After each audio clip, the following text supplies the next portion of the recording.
जय श्री राधे मित्रों, बहुत स्वागत है आपका दर्शन 24 के यूट्यूब चैनल और फेसबुक पेज पर। मैं हूं हरि गोपाल शर्मा। मित्रों, आज बात करेंगे हम गंगा सप्तमी के बारे में।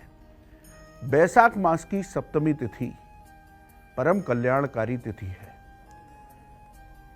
इस सप्तमी तिथि को गंगा सप्तमी का पावन पर्व मनाया जाता है। इस साल 26 अप्रैल को सुबह 11:27 पर सप्तमी तिथि लग रही है, जो 27 अप्रैल को 1:38 तक रहेगी।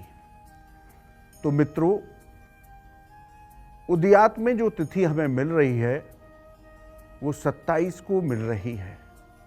इसलिए गंगा सप्तमी का पर्व 27 अप्रैल को मनाना सर्वोत्तम रहेगा। इस दिन बड़ा ही दुर्लभ संयोग बन रहा है। इस दिन सर्वार्ध सिद्ध योग, अमृत सिद्ध योग और गुरु पुष्य योग बन रहा है। शास्त्रों में गुरु पुष्य योग की विशेष महिमा बताई गई। साल में मुश्किल से हमें गुरु पुष्य योग 2 से 3 बार मिलते हैं। शास्त्र कहते हैं कि गुरु पुष्य योग में किए गए पूजा पाठ दान का अभीष्ट फल प्राप्त होता है। गुरु पुष्य योग पर सूर्य ग्रहण और चंद्र ग्रहण के समान दुर्लभ फलों की प्राप्ति होती है। गुरु पुष्य योग में मंत्र सिद्धियां प्राप्त होती हैं। तो मित्रों, इस बार गंगा सप्तमी का पावन पर्व अमृत सिद्ध योग, सर्वार्थ सिद्ध योग और परम कल्याणकारी गुरु पुष्य योग में आ रहा है। इस अवसर को जाने मत दीजिए। शास्त्र कहते हैं कि गंगा सप्तमी के दिन जो लोग गंगा का स्नान, पूजन और दान करते हैं, उनके सभी मनोरथ पूरे होते हैं, उनके सभी पाप नष्ट हो जाते हैं।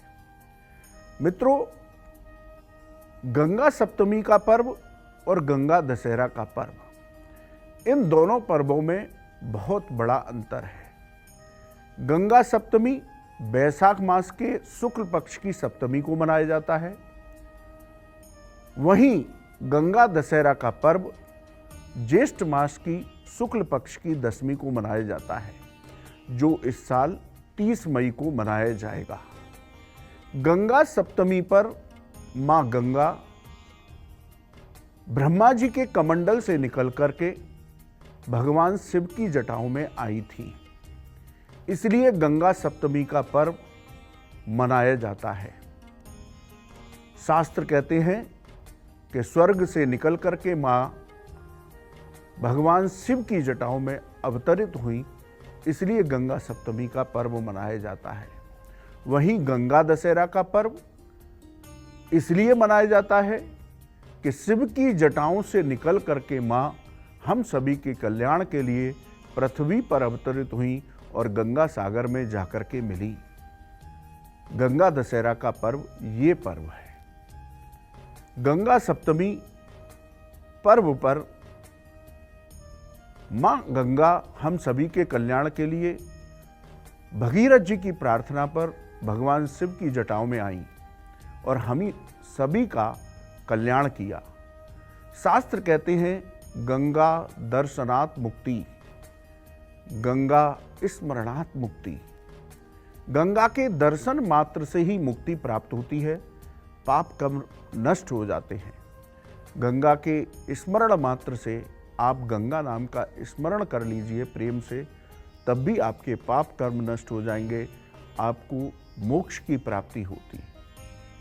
तो मां गंगा हम सभी के कल्याण के लिए इस धरती पर अवतरित हुई। तो हम सभी को गंगा सप्तमी का पर्व पूरे भक्ति भाव के साथ मनाना चाहिए।